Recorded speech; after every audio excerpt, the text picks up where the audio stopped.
Hello, everyone. Tracie here, your resident business rebel, and you're listening to Cocktails, Coffee, and Conversations podcast, the show that lets true stories and insider secrets of digital entrepreneur life unfold. Our business world is growing, and as an online business coach and digital product creator, I believe you didn't become an entrepreneur to grin and bear your way through business.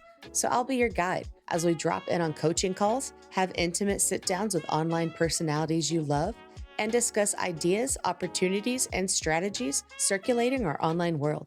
So pop in your earbuds, tap follow, and join me as I demystify this thing called business. You've heard this story before, but the big game changer for me was kind of twofold. One, when I was in high school, my mom got diagnosed with breast cancer, and she fought it, she beat it, and then it came back.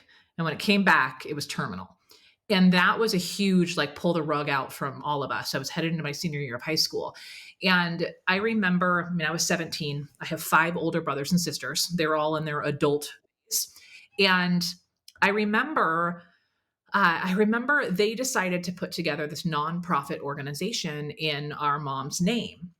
And I'm thinking, like, oh, that sounds fun. I'm still like a dumb high school kid. So what does that look like? I turned it into my senior project, and I didn't really think things through, but we were planning this fundraiser, and the fundraiser was going to be on our 50th birthday. And that would be actually this month, by the way, March 30th. And she passed away on March 8th, a few days before I turned 18. And that mark on me obviously had a huge impact. Now it's been 22 years since that time. For me, when we now had that foundation where we were leveraging my mom's name to help other women who were in similar situations as her, I somehow found my voice where it was no longer about me, like, getting pushed by other people in the spotlight. I saw a reason to step up and start speaking. Welcome in, everyone. Tracie here. And today we're talking to Heather Sager, who used to be my speaking coach. We're talking all about finding confidence in one's voice, simplifying business processes, and embracing change amid major life transitions. But who is Heather? Well, Heather helps entrepreneurs speak magnetically so they maximize their time on stage by getting more off stage. More authority, more clients, and more opportunities. She's a coach, speaker, and trainer, and host of the top-rated podcast, Hint of Hustle. Heather's spoken on stages and around the world and personally trained hundreds of 6- and 7-figure business owners on leadership, sales, and communication. She believes as a business owner, your voice is your best brand asset. And through her group program, the Signature Talk Accelerator, Heather helps you nail the magnetic message that keeps you recognized, remembered, and referred. Let's listen in on our chat now. So, hello, Heather. I should really call a lot of this series talks with my mentors because you aren't the only one, but it's all these kind of things that people will hear in my voice. I get a little nervous, and I own that because that's part of it. But thank you very much for being here. So, hi. I'm so excited to be here. I'm excited for the direction of this show you've shared with me. Yes, yeah, because I wanted it to be kind of like that peek behind the curtain, right? And that demystifying business, because as much as we do love that idea of opening a laptop and flooding with money and going about our day, there's also a whole lot of things that happen in the interim. So yes, we have these kind of wild and fun adventures, but we also have those 3 a.m. nights with pencils in our hair. But wait, we just lost our pencil. Where did it go? Bits and bobs that fly in between that. And really, I kind of fangirled you for a while. So for everybody listening, Heather Sager is here, and I knew her before she ever knew me, right? As we do with these people. I found out about her in 2020 when I was coming into this online scene from corporate stuff, and I was leaving this kind of comfort blanket of having a large company, a title, all of those things that I didn't even know were comfort blankets, and were needing to stand up on my own as just myself and say, "Oh, I know things." And here I am. And look at me, people, you can believe me and trust me and all of this other stuff that then we go, wait, what?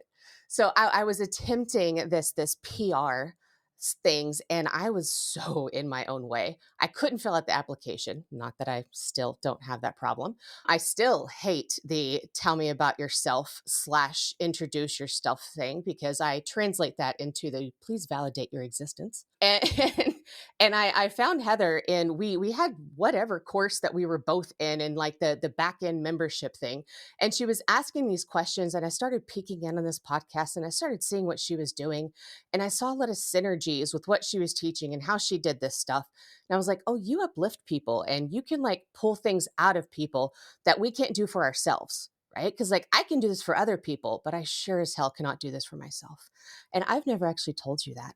But that is my origin story with you. And it just really kind of came about at like the right time for me.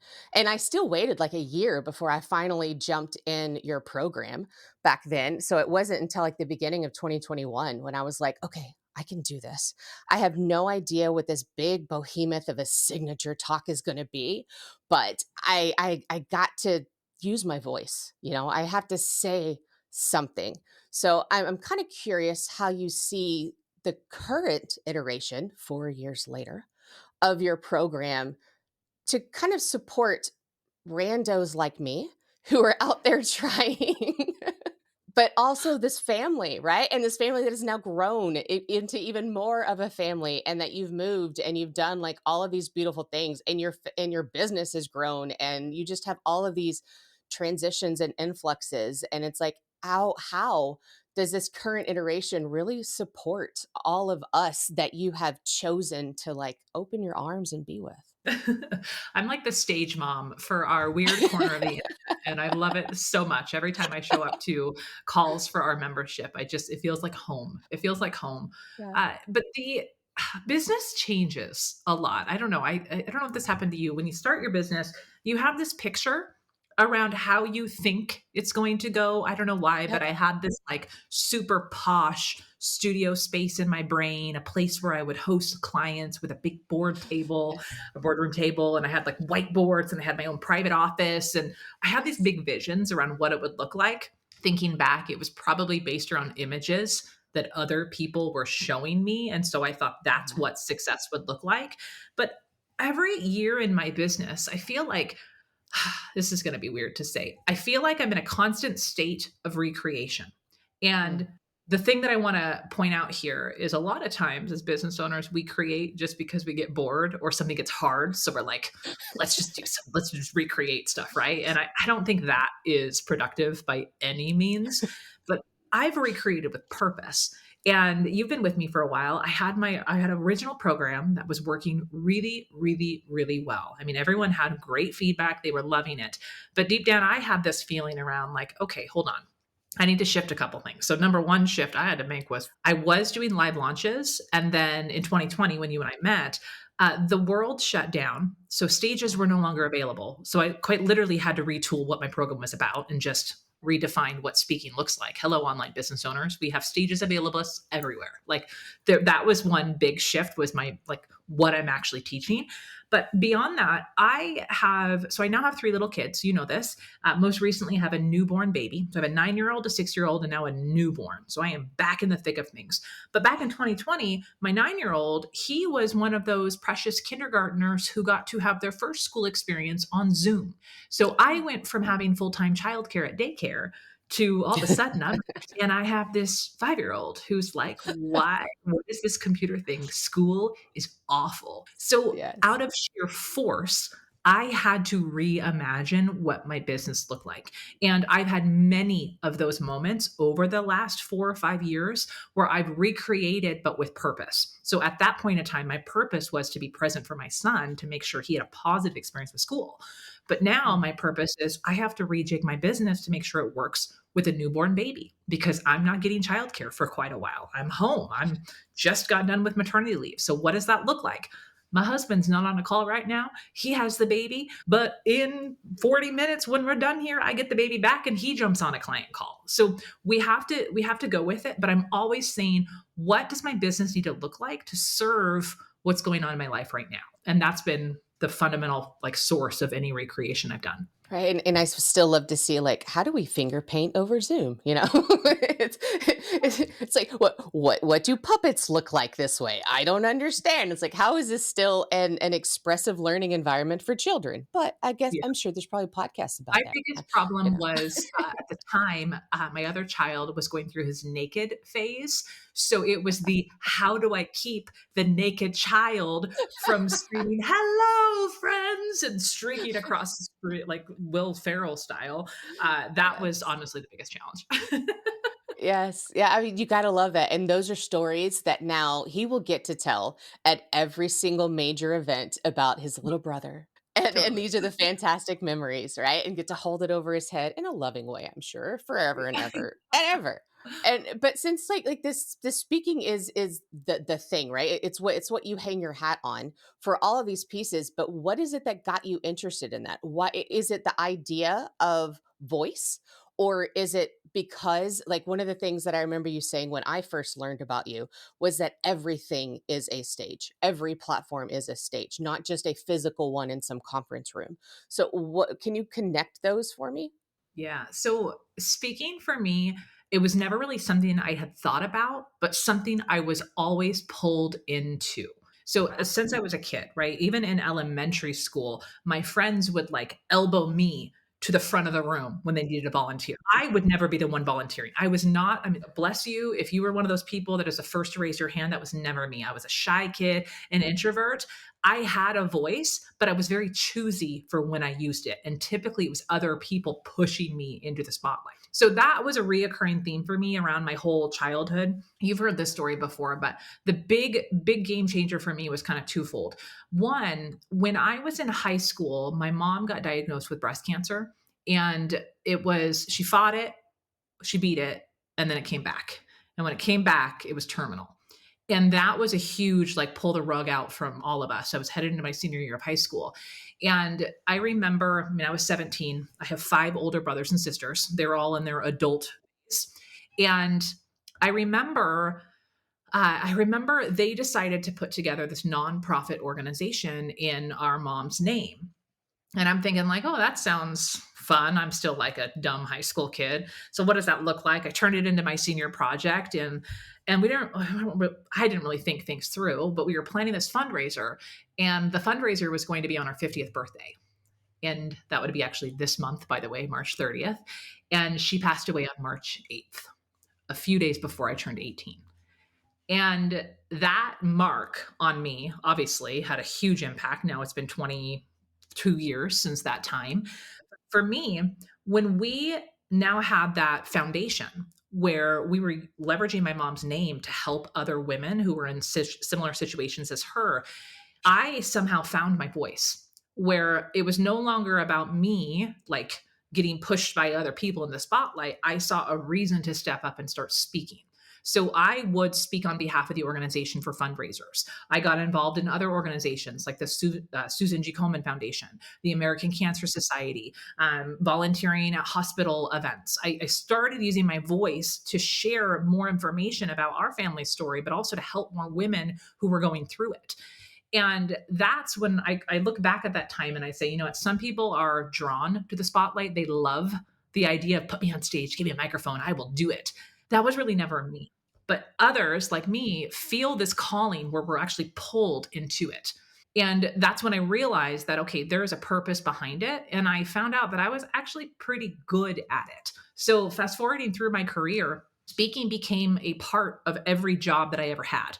I would be the person training the staff, or they would throw me on stage at an event to do the announcements. I was always the person that people were thrusting me in the spotlight for a purpose. And when I was in corporate, I started in corporate at a college as a corporate event planner. And so I was the person saying, like, here's when the breaks are, here's where the bathroom is, like dumb announcements, right? But I found that when I would do the announcements, I'm air quoting here, I would still find ways to make it interesting.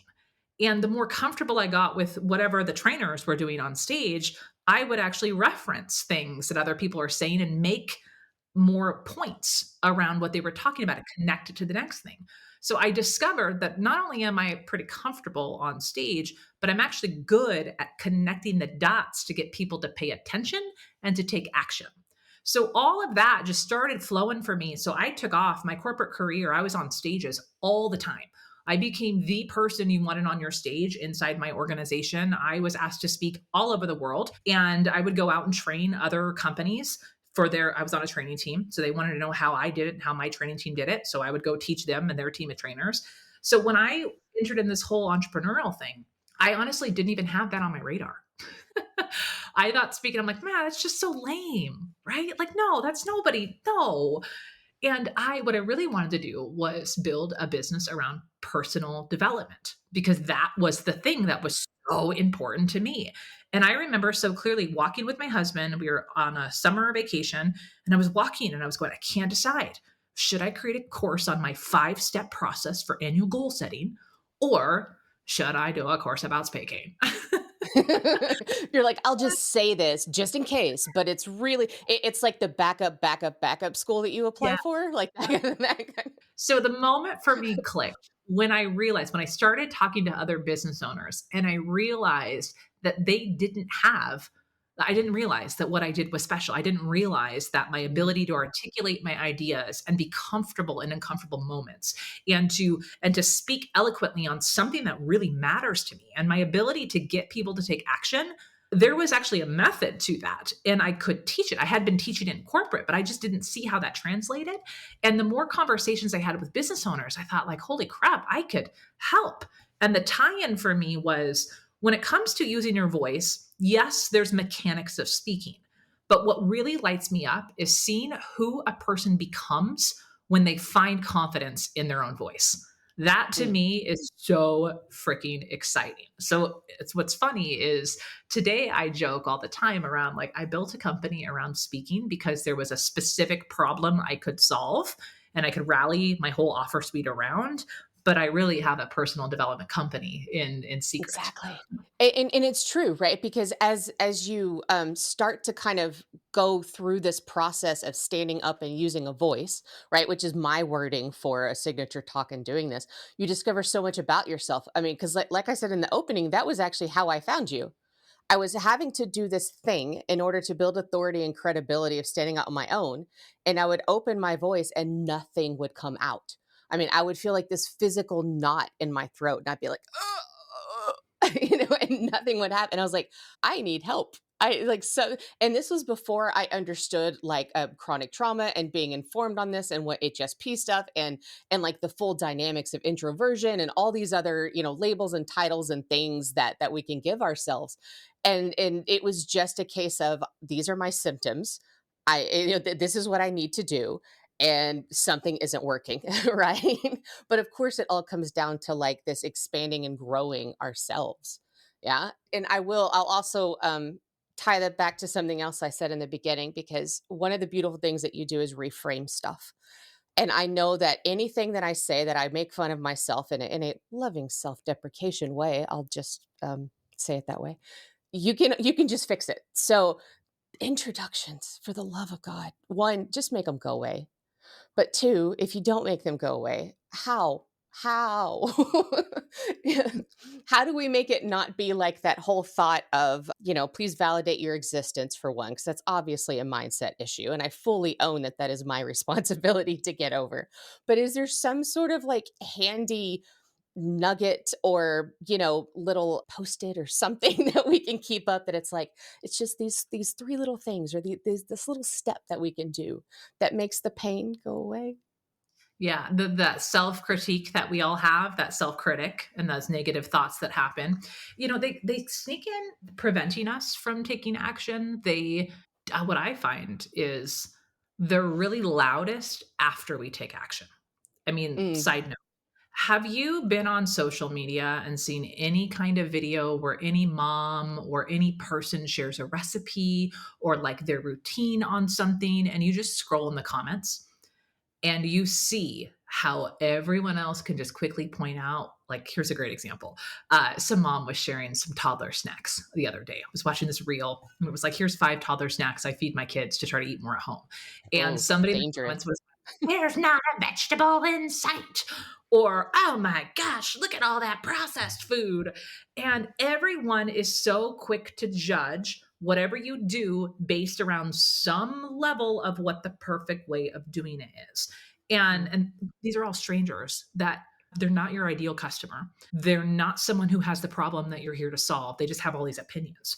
And because we live in a world, we're always constantly judging and measuring and evaluating. Our brains can't help it. Like, I mean, it goes back to like the primitive thing. Like, we're always in the survival mode of how do we get better at things so that we can actually survive. Our brains work that way. And we see this happen all the time. And what I'm going to say is probably not what anyone wants to hear, and it's that primitive brain, that critique piece, it doesn't go away. You just learn how to have a better conversation with it. Mm-hmm. So I think that there's this mindset that at some point when we make it, all of a sudden that voice is going to go away. And I'm going to say it's not until you learn how to engage that voice differently will you actually make it. And what I mean by that is you have to learn how to talk to yourself and talk with that voice. I think what most people do is it comes in, it's like, oh, Heather, I can't believe you said that on a podcast interview.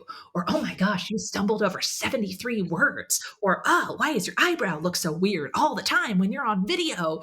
All literal things that comes into my mind all the time. And I can just go, yeah, and I kind of slayed that. Or, yeah, and that host was really into it. I like had a really good message with that. Sure, I rambled a lot, but that's kind of what we do here. We can get better. But so what I do is that, like devil on the shoulder, angel on the shoulder, you have to learn to embrace that nitpicker, but you have to have a louder voice that is your biggest encourager. Because here's the thing, if you can't point to the things you're doing well, you can't replicate those. And this is one of my rules that this inside the community is when anyone practices, the first thing out of their mouth is, even when I say, hey, what did you do well? Instantly it's like, oh my gosh. And it's a complaint. And I'm like, interesting how that you can't even follow my directions to say one nice thing. Isn't that interesting? How your brain goes immediately there. Great. Now, what did you do well? And I train my community. Okay, how do we focus on, okay, what are the things that we actually did well? And it's always uncomfortable. And the truth is, it's always going to be a little uncomfortable. But through more repetitions, you get good with it.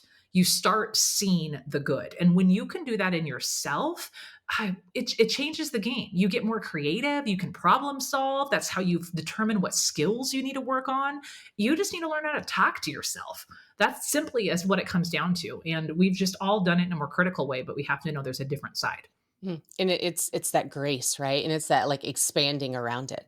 I've actually Yeah. named mine. Her name is Gladys. And sometimes I tell her to shut up. Yeah. Yes, Yep. yeah. Think about Gladys in that situation. It's okay. Well, let's use an example. I talked about my naked 2-year-old. He's now the kindergarten in our house, and he has a very big personality. And one of the things around parenting is when you have a kid with really, really big feelings, you can't logic away their feelings. You Yeah. have to say, like, I hear it. I see that you're mad. And sure, you can come down with a hammer and be like, get your whatever in your room. You could go that route. And sometimes I have to go that route. But what I find is a lot of times if I just reflect and validate that, I see that you're really upset right now. So parallel this to your own critical voice. If Gladys comes in and says something, be like, interesting that you noticed that, Gladys. What else did you see? And just have a conversation and then add, that was kind of rambling, but also I felt a lot more confident today than I did last time. That was good, right? Just focus on what are some wins that you have. And I think the secret is Gladys typically hones in on weird random things that don't matter or super general things that are not helpful. So if we direct our more positive inner critiquer to what are the specific things that we did well, if we focus on specifics, it gives us something to do. So like if I'm saying, oh, I talked really, really fast in the interview. Oh, okay. I could go back and watch it and say, did I actually talk fast or did I just perceive that I talk fast? Then I could ask, But was talking fast actually a problem? Because was I talking fast or were you just thinking slow? I don't know. But we could, like, do I want to have fast talking as part of my brand? For me, yes, I'm a fast talker. And anyone who has a big problem with that, they're probably not going to want to learn from me because I don't slow down. But there are things that I might want to slow down and emphasize. I could learn from that critique that I had on myself. I could find an opportunity in that if I choose to. Right. Yeah. And it's just allowing that to breathe, right? And have that opportunity to come through because there's if you keep shoving it down, it'll keep finding another way to bubble up. Oh, Right. yeah. So yeah, Gladys and I we have our times. We have our coffee chats. We do our thing. And sometimes it's like, fine, Gladys, you do it better. You try it. 'Cause, like I'll actually get this like sensory feeling of like, oh no, I'm supposed to say something. Oh God, what am I supposed to say? I don't know what to do. And so I'll just hit like unmute or raise hand. And then I just kind of go in this like fugue state. It's like I don't know what's happening, but I'm supposed to say something. So it's just going for it. And I love that you trust that and that you trust it in the community. So I'm kind of curious, how did you think, well, one, did you even intentionally do this? But how did you think that building a business, a digital business that has such a large community component, how did you think that that would go versus how did it like really work out? I don't know if I had a picture necessarily of how I thought it would go. I'll share this. So my whole career, so before starting my business, my whole corporate career, as I mentioned, was I was a trainer. So I specifically worked at a management firm that worked with private practice doctors and their teams. So my job and my team's job is we would put on these educational training events for all of these business owners and their full teams. Sometimes they were just business owners, sometimes they were full teams, sometimes they were just team members. But the point was, we were hosting 50 to 60 live events a year. At one point, we built a whole training center in Scottsdale so people can come in. So I was flying down to Phoenix all the time. So experiences, being in a classroom with people, that was quite literally my job. So we also had online courses. We did coaching and follow up with people, but honestly, all my trainers did that. Everything I did was live in the room with groups. And what I found is I had a really unique skill that I was really good at guiding conversations and facilitating. And I would read people in the room. And by that, like body language. Because I have a hearing loss and wear hearing aids, I pay particular attention to the body language and the facial expressions that people use because I need that to fill in the gaps of the actual words that I quite literally miss. So I'm really good at reading people. So in the live format, I was always thinking about like, oh, that person is looking like they're a little disengaged. How could we include them? Or how could we shift up what we're doing so that people could participate? How could we shift up the curriculum so it's not all seated at a desk or it's not all lecture style? How could we design different types of activities or, I don't know, different types of ways to learn? And I don't have a formal background in being an instructional designer or being a trainer. I just know how to read people and I can say, oh, that's not working. Let's get creative and do it differently. Mm. So, how my whole team approached training was just very different. And it got phenomenal results to the extent people were not only just happy, we actually, as a management firm, knew the financial outcomes that these training events had in people's businesses. So, there were tangible results tied to it, right? So, transferring that online, all I knew was get people in a room and I could engage with them to foster this learning environment and create breakthroughs that were beyond the quote unquote material. So when I started my program, I taught it live. And my biggest fear is that people wouldn't show up live. And sometimes that happened. So I had to get comfortable creating that same dynamic when nobody was present with me. I had to make that camera my bitch. Excuse my language, but that was literally what I said all the time is like, I need that camera lens to transport this experience that I'm used to doing in person. And I'll tell you, I sucked at first. I was terrible on camera. I was super awkward, super fumbly. In fact, if you want to have some fun, you can go back to my early YouTube videos because I have a presenter voice and it looks so lame. And I'm proud of that version of me who did it. But coming back to the community piece, it was all I knew. So I was constantly saying, how could I create more of a sense of community? How can I get more people engaged? And I think I just did that naturally on my live Q&A calls. People just ask questions. And then one day I'm like, I can't really talk right now because I lost my voice or something was going on.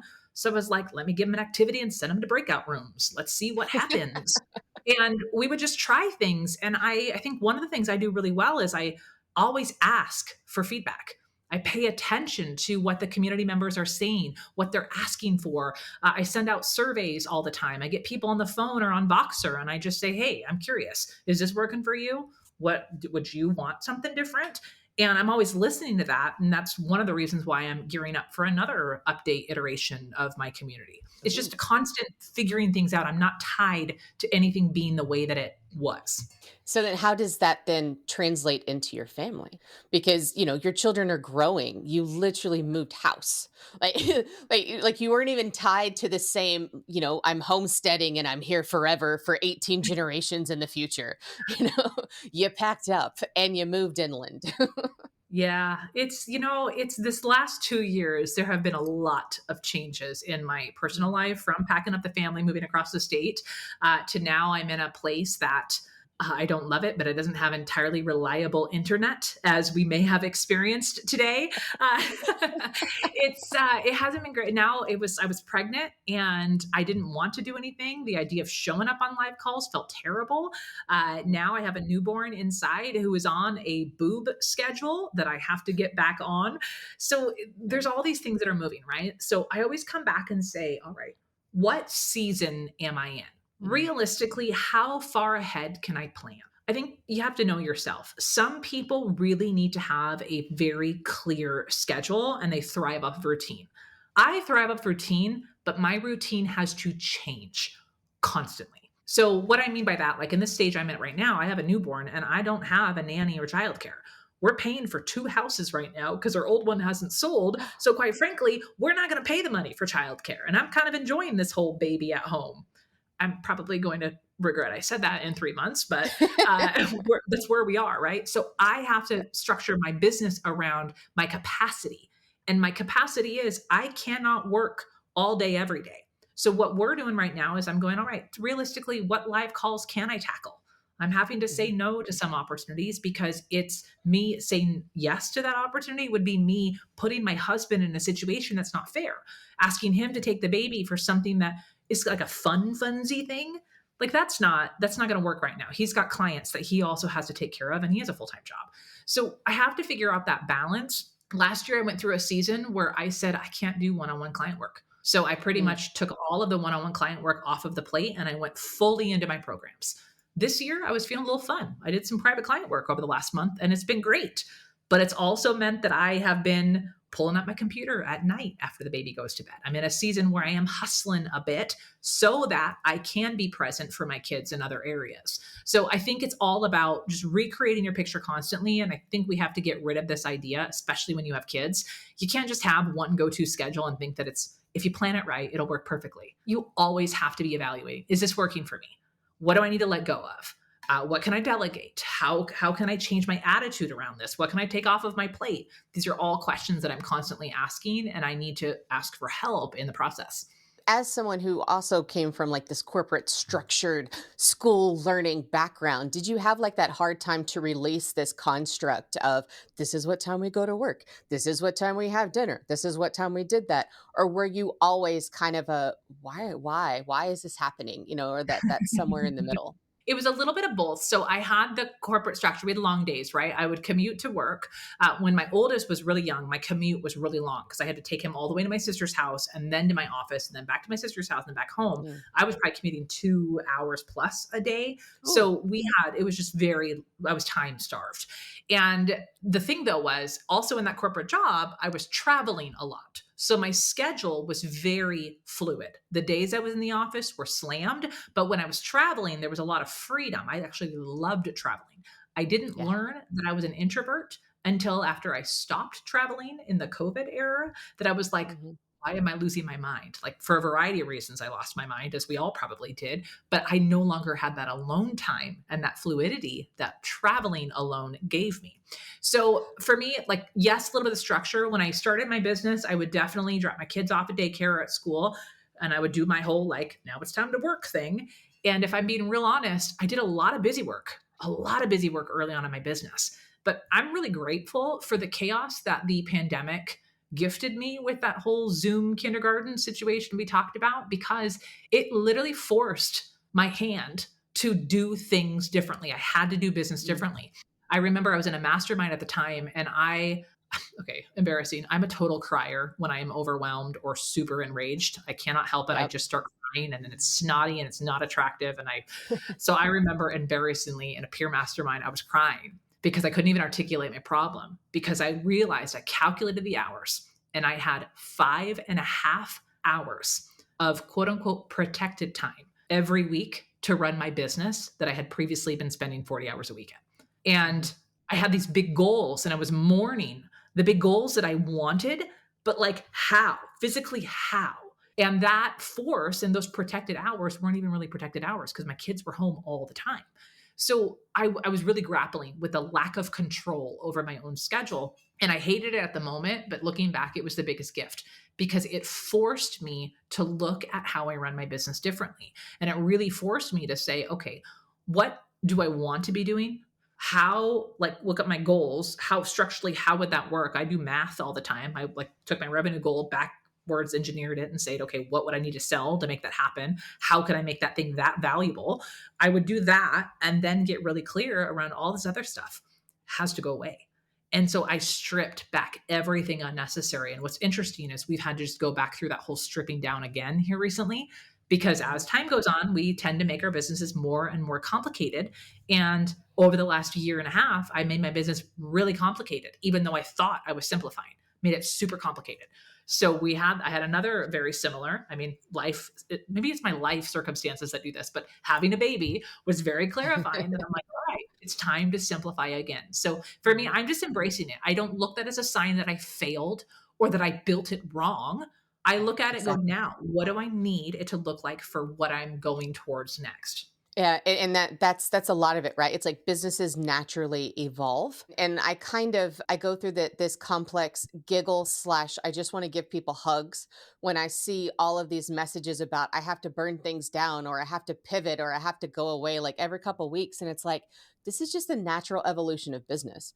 But because we're not even small businesses, we're micro businesses for the most part, so we are so in it that every single change, every single evolution, every single expansion feels like an entire upheaval, right?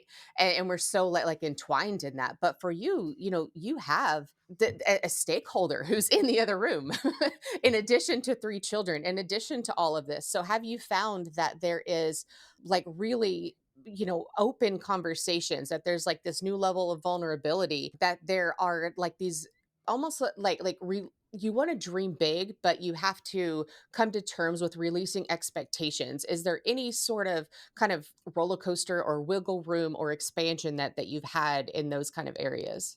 Yeah, like in terms of like resetting my goals. Yes, like some people call it goals, some people call it ideals or visions, for their business, right?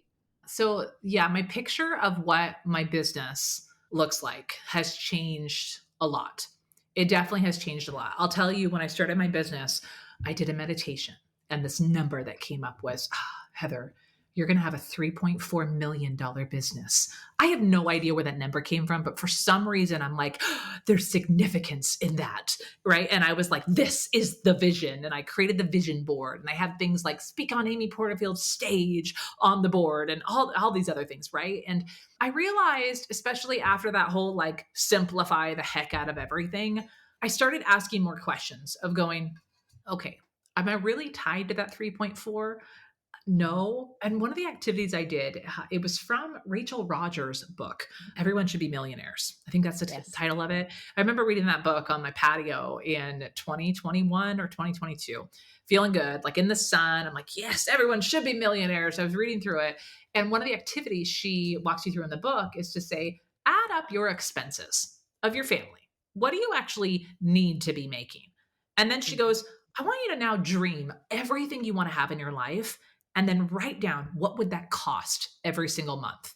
And in my head, I had this giant, ridiculous number of what it should be, right? But I went through and I wrote down, okay, what would it look like to have a house manager? That's on my dream list. What would it look like for Yeah. us to rent a yacht down in Cabo or do like a $30,000 vacation as a family every year? Well, I don't know, right? I started writing down all these things. And like it was like the pie in the sky stuff. And when I Yeah. got down to the number, the monthly number was way smaller than I had imagined in my brain. And I remember thinking like, oh, that's all it would take. And granted, obviously it was still a large number, right? In comparison, especially to like normal life now. But I remember having that moment. And that for me kind of changed it and said, why is that 3.4 million number? Like, where did that even come from? So having that kind of level set of my wildest dream, one, it made me go, how can I dream bigger? But two, how could I actually plan the life that I want? What are the experiences we want to have? That to me became more of my North Star. And now these days, fast forward a few years, I actually just recorded a whole podcast episode around my approach to this year. This year for me, it's not a financial number. It's not a tangible set of goals. While I still have objectives in my business, my entire guiding light this year is I want to feel good. That is Mhm. my new barometer of success. And good, of course, it's an acronym for me. I thought about like, where am I feeling the best? I can't do word of the year. It never works for me. I forget about the word after like 3 weeks. But I was like, I want to feel Yeah. good. And I thought through that more. And so good for me stands for I need to be generous. I want to be open, optimistic, and daring. When I am Mhm. generous, open, optimistic, and daring, I feel at my best. And it doesn't have to be every moment of every day, but every day I have to have a moment where I am at my best. Whether it's at my best with my kids at bedtime after I lost my ish on them or in the morning because it was taking forever to pack their backpacks. But as long as I was brought my best to the people who I care about most every single day, that has become my barometer. And what that's done is release the power of everything needed to be right in my business. It's what's fun. What are we going to work on? What are the business objectives? What are our goals for the month? But personally speaking, my guiding light is to feel good. And that has changed the game on everything for me. I absolutely love that, and I'll link to that episode in the show notes because I was going to ask. I was like, what are like your top three things for people to think about as they're trying to balance? They're looking to maybe change up their container, or they're wanting it to match up with their life more, right? And you've been going through this overhaul, like you're in the thick of it right now. You've rebranded to the Hint of Hustle for the podcast, and now you have this good acronym that you're guiding by. You also hinted in this episode that there is going to be another iteration of your signature community and program that we get to, because I'm still a member, so that we will get to enjoy. And I'm like, what are like some 2-3 key takeaways, things that you would advise people to do? I think what's always really important is you reconnect back and say, am I building the business that I'm excited about and that I'm going to stay in? And when I say excited about, pay attention that it's not about novelty. Like you got to be a little boring in business if you want to be successful. But if the thing that you're doing is not lighting you up, you need to really think through, how can I make this more exciting for me? Because if you're not excited about it, you quite certainly are not going to get other people excited about investing in you. So constantly coming back. So I'm always thinking about how can I do this? And quite frankly, my program has shifted a lot over the last 18 months. I'd been sitting in this, it's not quite right. It's not quite right. It's not quite right. And it wasn't up until about 3 weeks ago where it just became so clear to me what I needed to do. So sometimes we're going to have to settle in for a minute, of settle into that uncertainty of not knowing, but trusting that it'll come if we continue to ask good questions. So that's one thing. The other thing is I do not take myself incredibly seriously. So I'm always saying like, put down your precious basket to business owners when they're so precious about everything needing to be perfect. The best things in my business and in my life have been the most imperfect, ridiculous things. The best experiences, the best relationships, everything comes from the realness. So let go of this need for things to be so perfect and really ask yourself, what am I holding on to and being really precious about? And what can I just like rip away all of that veneer and say, but what do I really want? What do I want to say here? Who do I want to connect with? That is a guiding light for sure. I love that. I absolutely love that. So, aside from Hint of Hustle, where else can we all come hang out with you? Where can Yeah. people also hang out with me, listening to you and learning from you? Well, Hint of Hustle, so my podcast, I'm super proud of that. If you like Mhm. my conversation style and my random tangents and stories and maybe not so professional bedside manner at times. I always hear from people that like they feel like we're besties because of how I communicate. So if you want a little bit more of that, the podcast is a really great place to go since you're already here on podcast. But beyond the podcast, the best place to learn more is heathersager.com. Like that's where you can learn all the things around what I do. But hanging out, if you want to chat, Instagram. That's where I share Okay. random memes and speaking tips. And I like to have a lot of fun. I recently shared that I'm trying to change my relationship with social media in my Instagram stories. And I got a flood of people who are also like, huh. So I share random recommendations and resources. A lot of the stuff we talked about today, I share my life as a business owner through my Instagram stories. So if that's valuable to you, come say hi. I love that. I love that. And I will enjoy another year in the Speaker Society as well. And all of those beautiful links will be in the show notes. And thank you very, very much for being with us today, Heather, Thank sharing you, everything Tracy. with us. Congratulations on your show. I'm very excited to listen Oh, to the other episodes. thank you very much.